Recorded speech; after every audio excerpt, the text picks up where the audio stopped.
everyone, and welcome back to another episode of the English Learning Podcast.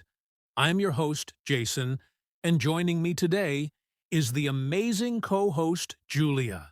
How are you doing, Julia? I'm doing great, Jason. Super excited for today's episode. How about you? I'm doing awesome. Thanks for asking. All right, listeners, today we have something special lined up for you. We're diving into the world of real talk, real English fluency. And if you've been working hard on your English, you've probably noticed that it's not just about learning grammar rules or memorizing vocabulary. It's also about speaking naturally, like a native speaker. Exactly. It's about using real, everyday English that people actually speak. The phrases you hear in movies, at coffee shops, or on the street. That's what makes you sound fluent, and that's what we're going to talk about today. We're going to break it all down for you today. How to speak more naturally in English, common mistakes that block fluency, and how to practice speaking confidently without worrying about being perfect. But before we get started, let's do a little warm-up.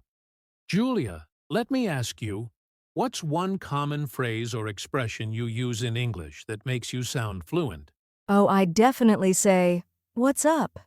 It's a casual, natural way to ask how someone is, and you hear it all the time in conversations, right? Exactly.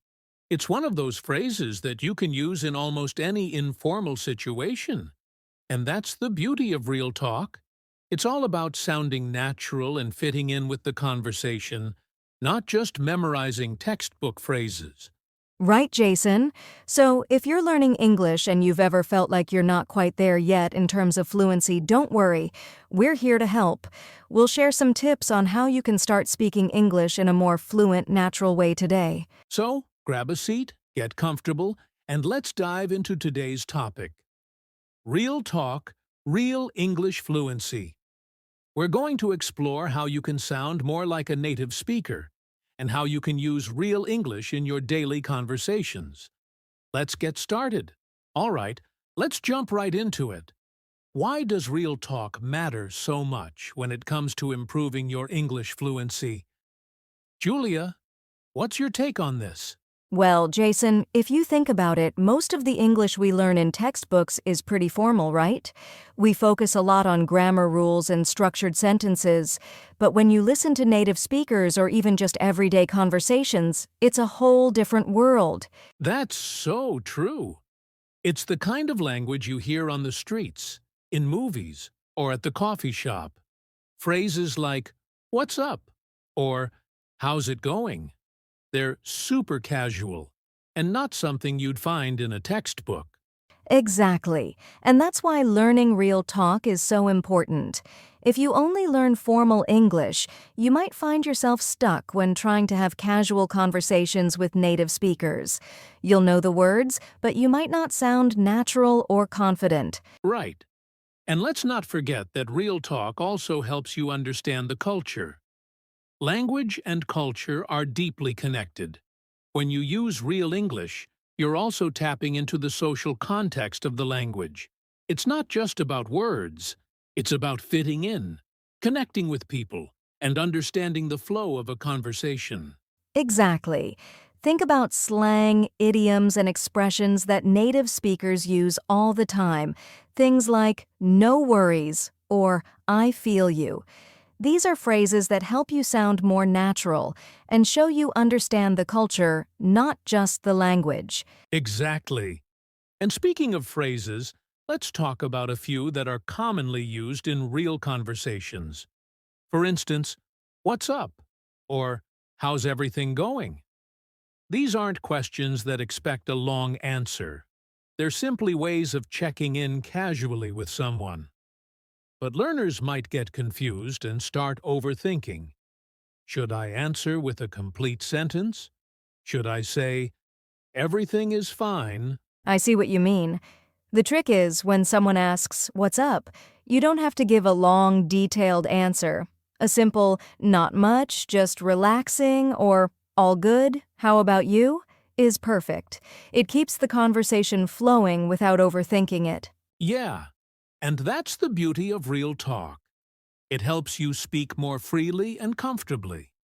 You can be confident in using these everyday phrases without feeling like you need to know every grammar rule or vocabulary word. And think about it. When you start using real talk, people are going to notice.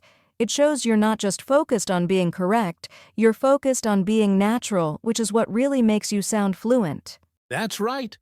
And when you start using these casual expressions, it helps you build relationships too. People appreciate it when you speak their language, and it's a great way to connect on a deeper level, whether you're talking with friends or in a professional setting. Absolutely. So, if you're listening right now and wondering, how can I start sounding more fluent in English? The answer is simple. Start practicing real talk. Use the phrases you hear every day, get comfortable with them, and don't be afraid to sound casual. Exactly. And don't worry about being perfect. It's about being natural. And with practice, you'll get better and more confident. Okay, now that we've talked about why real talk matters, let's dive into something that's crucial for any language learner: fluency. Julia, when people hear the word fluency, they usually think it means speaking perfectly, right? Yeah, and that's a pretty common misconception. A lot of learners believe that being fluent means you have to speak like a native speaker with perfect grammar, and you can never make a mistake. But that's not really what fluency is all about. Exactly. Fluency is more about the ability to communicate smoothly and confidently. It's not about being perfect. It's about expressing yourself naturally, even if you make mistakes along the way. So, Julia, what do you think is the most important part of fluency? For me, it's all about rhythm and confidence. You could know a ton of vocabulary or grammar rules, but if you're too nervous or hesitant when you speak, it can really slow you down. The key is to speak with a flow and not overthink every word you say. Yeah, and that's why I always tell my students, don't focus too much on grammar in everyday conversations. Of course, grammar is important, but it's not the only thing that makes you sound fluent. If you're too focused on getting every sentence perfect, it can actually make you sound less natural. Exactly. So many learners get caught up in trying to use complex sentences or perfect grammar, but in real conversations, native speakers often use simple sentences and contractions. Instead of worrying about whether your grammar is perfect, just focus on getting your message across and speaking confidently. Right. And speaking of getting your message across, one thing that really helps with fluency is understanding the flow of the conversation. If you're aware of how a conversation is going, you'll know when to jump in, when to ask questions, and when to let the other person speak. That's a really good point. It's all about the rhythm of the conversation. If you're constantly thinking about the words you're going to say next, you're not listening and responding naturally. You need to be able to listen and react in real time. Exactly. And that's where listening practice becomes crucial. The more you listen to native speakers, whether it's in podcasts, movies, or everyday conversations, the more you start to pick up on the natural rhythm of the language. You start recognizing how people interact in real time, how they pause, how they use fillers like or you know, and how they respond quickly without stopping to think too much. That's so true. And one of the best ways to improve that fluency is by mimicking real conversations.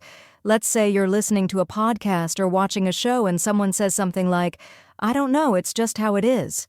You can practice repeating that phrase aloud, paying attention to the rhythm and tone of how it's said. This will help you sound more natural when you use it yourself. I love that. And let's not forget that fluency also comes with experience. The more you practice, the more comfortable you get with speaking. So, even if you make a mistake, don't worry. Just keep speaking and learning from it. It's the process that builds fluency. Yes, and one thing I'd recommend is to start thinking in English. It sounds hard at first, but if you train your mind to think in English, it really helps you improve fluency. Instead of translating from your native language, just think about what you want to say in English and say it right away. The more you do this, the more fluent you'll become. That's an awesome tip. It's all about immersion. The more you surround yourself with English, the more natural it becomes. And remember, fluency isn't about speaking perfectly. It's about feeling comfortable and confident in your ability to communicate. Exactly. And the key to fluency is practice. Whether you're speaking with a friend, listening to a podcast, or even talking to yourself in English, every bit of practice helps you get closer to your goal of fluency. So, for our listeners, don't stress about being perfect. Focus on speaking with confidence. Keep practicing, and over time, you'll notice your fluency improving. It's all about the flow of the conversation and getting comfortable with the language. Right, Jason. Fluency isn't about perfection, it's about expression. So don't be afraid to speak and make mistakes along the way. All right, now that we've talked about what fluency is and why real talk matters, let's move on to something really important: the common mistakes that block fluency. We all make mistakes when learning a language, but some habits can really slow down your progress. Julia, what do you think is one of the biggest mistakes learners make when trying to sound more fluent? Oh, for sure. Overthinking every word. So many learners get caught up in making sure their grammar and vocabulary are perfect that they end up hesitating or pausing too much when speaking. That's a huge one. And it's so understandable, right? We're taught from a young age to focus on accuracy. And then, when we get into real conversations, it feels uncomfortable to let go of that need for perfection. Exactly. And this hesitation can make you sound less confident, even if you know exactly what you want to say. So the key here is to stop overthinking and just let the words flow.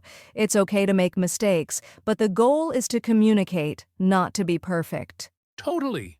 Another common mistake I see is not using contractions.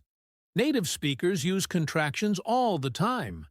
You'll hear things like, I'm your didn't and can't, instead of saying, I am, you are did not, or cannot. It sounds more natural and fluid when you use contractions in your speech. Yes, and a lot of English learners feel like they're being too casual or incorrect when they use contractions. But the reality is that they're an essential part of sounding fluent. In fact, not using contractions can actually make you sound more rigid and less natural. Exactly. So, if you're not already using contractions, start incorporating them into your speech. It's a great way to make your English sound more natural. Another big mistake is being afraid to use slang or informal expressions. A lot of learners are nervous about using slang because they think it might be too casual or inappropriate. But in reality, slang and informal expressions are a huge part of everyday conversation, and learning them can really boost your fluency. That's right. I always tell my students, if you don't use slang or idiomatic expressions, you'll sound like a robot. It's these expressions that really make you sound like a native speaker. For example, when someone says, I'm feeling down, they're not just saying they're sad, they're using a common idiomatic expression. Exactly. And think about phrases like, what's up? Or no worries. These kinds of expressions are everywhere in casual English, so don't be afraid to use them. They help you sound more approachable and fluent. Right. But here's another mistake that often gets overlooked: using the wrong level of formality. In certain situations, you might be speaking with a colleague or in a professional setting, and you need to sound polite and formal. But in casual conversations with friends, you need to switch to a more relaxed style. Not adjusting your tone and formality can make you sound a bit stiff or out of place. That's so true. For example, if you're at work and you say, hey, can you assist me with this project? It might sound a little too formal for the situation, but if you say, hey, can you help me with this project? It sounds much more natural. Exactly. It's all about knowing when to be formal and when to relax your tone. Understanding the context of a conversation will help you speak more naturally and fluently. And lastly, one big mistake is not practicing speaking enough. A lot of learners spend a lot of time studying grammar and vocabulary, but neglect speaking practice. You can't expect to become fluent if you're not actually speaking in real situations. That's a big one, for sure. Speaking is the most important skill to develop if you want to sound fluent. Whether it's having a conversation with a friend, recording yourself, or even talking to yourself, every little bit of speaking practice helps you get closer to fluency. Definitely. The more you practice, the more comfortable you'll become with using English naturally. So don't be afraid to speak, even if you're not perfect yet. Every conversation is a step towards fluency. So, to recap, the biggest mistakes blocking fluency are overthinking every word, not using contractions, avoiding slang, not adjusting your formality, and not practicing speaking enough. But don't worry, these are all things you can work on with practice. Exactly. Don't get discouraged by these mistakes. They're a part of the learning process. Just keep practicing and you'll see improvements in your fluency. All right, Julia, we've covered some of the mistakes that block fluency, but now let's get into one of the most effective ways to improve: real-life conversations. Because let's be honest, all the grammar books in the world won't make you fluent unless you practice speaking in real situations, right? Absolutely, Jason. Real-life conversations are the best way to practice fluency. The more you speak in natural, everyday settings, the more you'll start to get used to the rhythm of the language. And the best part? It helps you learn how people actually speak, not just how the textbook tells you to speak. Exactly. And you don't need to be talking to a native speaker to practice.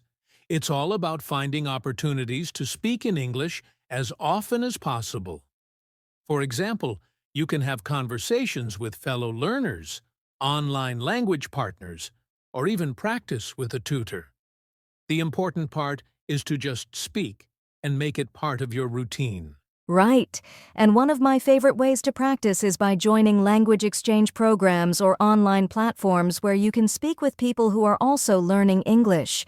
These are great because they give you the chance to practice conversation in a relaxed environment, and you're all there to support each other.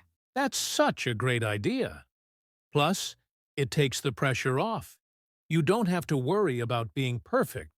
And since both people are learning, you can help each other out. But let's talk about something else. Do you think there's a difference between having a conversation with a stranger and speaking with a friend? Definitely. Conversations with strangers can feel more formal or a bit more structured, but that's also a great way to practice fluency in real-life situations. When you're talking to a friend, you have the luxury of being more relaxed and casual, but with a stranger, you have to think more about how to express your ideas clearly and politely. That's true. And sometimes, conversations with strangers can be even more challenging. But that's a good thing, right? It pushes you to adapt to different speaking situations, and you learn to think on your feet. Exactly. And even if the conversation is short, like ordering food at a restaurant or asking for directions, those small moments of speaking in real-life situations add up and really help with fluency. You're absolutely right. It doesn't have to be a long conversation to make an impact. And there's something powerful about practicing English in real-world situations. It helps you feel more comfortable with everyday language and prepares you for when you're speaking in more formal situations or even in a job interview. Yeah, and I think one thing people don't always realize is how much you can learn by simply listening in real-life conversations. You pick up new vocabulary, learn how to respond naturally, and notice how native speakers use different expressions. That's a great point. Listening is just as important as speaking when it comes to fluency. If you're constantly exposing yourself to English through podcasts, TV shows, or even just paying attention to how people talk in public, you start to notice patterns, slang, and casual expressions you can use. Totally. And I love that you mentioned podcasts earlier because they're such a great tool for fluency practice. You can listen to real conversations and even try to mimic what you hear. I know a lot of learners who listen to podcasts and then repeat what they've heard to practice their pronunciation and intonation. I do that too. It's a great way to improve not just fluency, but also your confidence in speaking. And even if you can't have a conversation every day with a native speaker, you can still simulate real-life conversations through role-playing, or by recording yourself and listening to how you sound. Exactly. The more you practice, the more you'll improve. So, listeners, if you're not already practicing real conversations, try to find at least one opportunity every day to speak in English. Whether it's online with a friend or just practicing alone, just make sure you're consistently speaking and improving your fluency. And remember, it doesn't have to be a big, intimidating conversation every time. Start small, ask for directions, talk about your day, or even make small talk with a colleague or a friend. Every bit of practice counts and will get you closer to fluency. Wow, Julia, I feel like we've covered some really important points today. We've talked about real talk, real fluency, and how to break through the barriers that slow down progress. Any final thoughts to wrap things up? Absolutely, Jason. If there's one takeaway from today's episode, it's that fluency isn't about being perfect. It's about being confident, comfortable, and consistent. Real talk, real conversations, and real-life practice are the keys to unlocking fluency. Exactly. And I hope our listeners now understand that it's okay to make mistakes, and that speaking naturally is the goal. The more you speak, the more comfortable you'll get, and the more confident you'll become in your English skills. Definitely. So, to summarize what we've learned today, first, fluency is all about communication, not perfection. Second, breaking down your language learning into real-life conversations is the most effective way to practice. And third, make sure you're avoiding the common mistakes like overthinking, avoiding contractions, and not using enough real-world expressions. That's right. And remember, fluency takes time. It's not something that happens overnight, but with consistent practice and the right mindset, it's totally achievable. And speaking of practice, we encourage you to find as many opportunities as possible to speak in English every day. Whether it's with a friend, a language partner, or just practicing on your own, every conversation counts. So, here's your action plan, listeners. Start incorporating more real talk into your daily routine. Don't be afraid to make mistakes. Use contractions, practice listening, and make the effort to speak as much as you can. And remember, every little bit of practice adds up. That's right, Jason, and don't forget you've got this. Fluency is a journey, not a destination. So keep going, keep practicing, and most importantly, enjoy the process. Exactly. So that's it for today's episode of the English Learning Podcast. Thanks for tuning in, and we'll see you next time with more tips to help you become a fluent English speaker.